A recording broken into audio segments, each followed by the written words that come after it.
The U.S. labor market experienced an unexpected slowdown heading into the new year.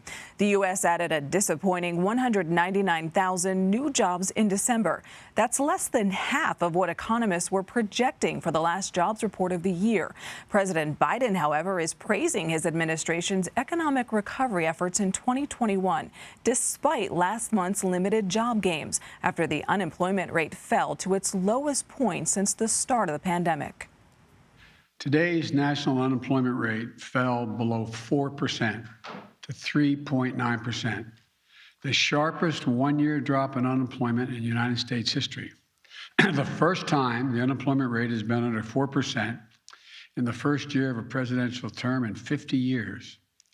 3.9% unemployment rate. Years faster than experts said we'd be able to do it. And we have added 6.4 million new jobs since January of last year, in 1 year. That's the most jobs in any calendar year by any president in history. Diane Swonk is the chief economist at Grant Thornton. She joins us now with more on this. Diane, this was the Labor Department's final jobs report for 2021. What do these numbers reflect about the U.S. economy heading into the new year? Well, really, it reflects sort of this wormhole that we've gone through as a pandemic. We've seen job openings soar, even as the number of people looking for workers has fallen relative to those job openings. The participation rate has picked up, but it's not picked up as much as we'd like. And we know, things like child care, people out ill. We also saw a number of people who are absent from work and due to illness pick up during the month. That's all complicating the supply of labor, along with long COVID and a loss of immigration. What it's given us is this red hot labor market where wages are soaring. That's terrific news. Of course, if it's not enough to compensate for inflation gains out there, that gives people another setback. And one of the other interesting aspects of this report is that as employers were looking for workers and raising wages, which is great news for workers, we also saw those workers taking multiple jobs pick up. We hadn't seen that happen in a long time, and that's important too, because I think it reflects this sort of this really hot situation we're in that's not all about wages. Unfortunately, it's about prices as well. And many workers, although they're getting boosts in their low-wage jobs and they're seeing wages accelerate and those wage gains are becoming more broad-based, that's great news. But if it doesn't compensate for the rising prices of things they're paying every day out there, most notably at the gas pump and in grocery stores, that really cuts back into it. And I think some of the multiple job holders is a sad commentary on that, and why the Federal Reserve sees this as full employment, even though we're still 3.6 million away from where we were back in February of 2020. Yeah, those gas prices are really hurting our wallets right now. Unemployment fell to its lowest point since the start of the pandemic, despite the fact that the Omicron variant is causing severe staffing shortages nationwide. Omicron, of course, was only first reported in the U.S. at the start of December. So is this data reflected in last month's job report, in turn contributing to the slowdown in hiring? Or is this a larger problem that we could see reflected in next month's job report? Well, it's really more of a January problem. Didn't show up in this survey week. This was really done in early December. And even though it's mid-December report, the survey was conducted earlier in December, before we really started to see the full effects of Omicron.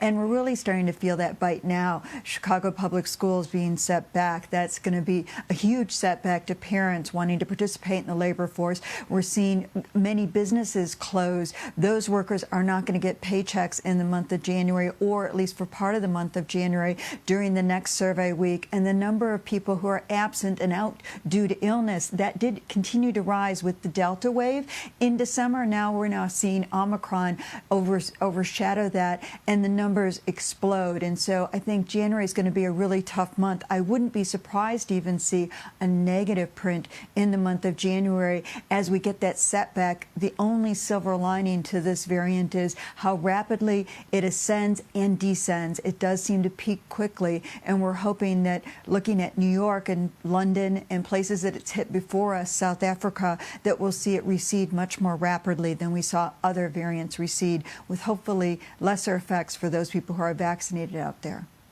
Diane, I know this is tough because COVID is so uncertain, but Can you give any projection of what 2022 might look like in the jobs market, where we may be as we head into 2023 next year?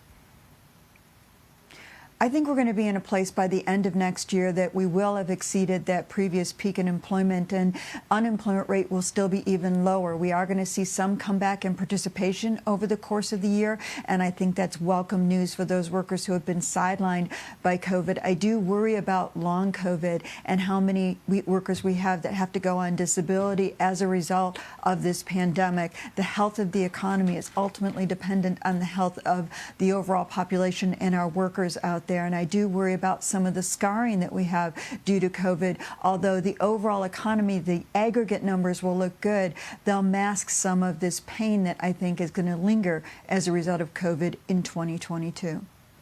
I keep hearing two different things from people. We keep hearing about the great resignation, a lot of people leaving their jobs. And on the flip side, I hear from people that I know who are looking for work, saying they can't find any work.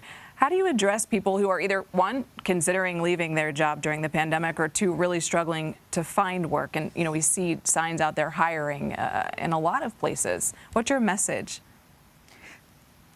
Some of the problem is mismatch in terms of how well employers are using these. Everything has shifted online, and that's not easy for all workers to apply for those jobs online. They may even be in dead zones, and that's really hard, or they may not have the broadband to be able to put their full resume up, or they may not be accustomed to actually making applications online. And I think that's a real issue.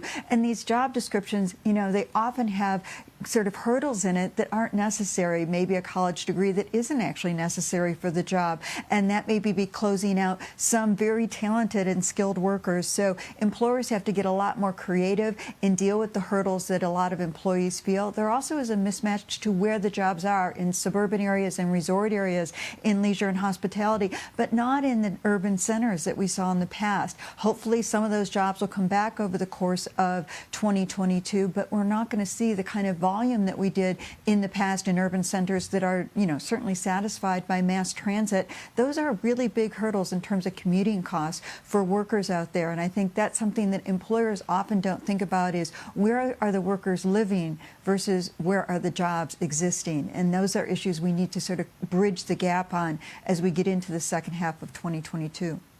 We'll wait and see and hope for some positive outcomes. Diane Swonk, thank you for your time.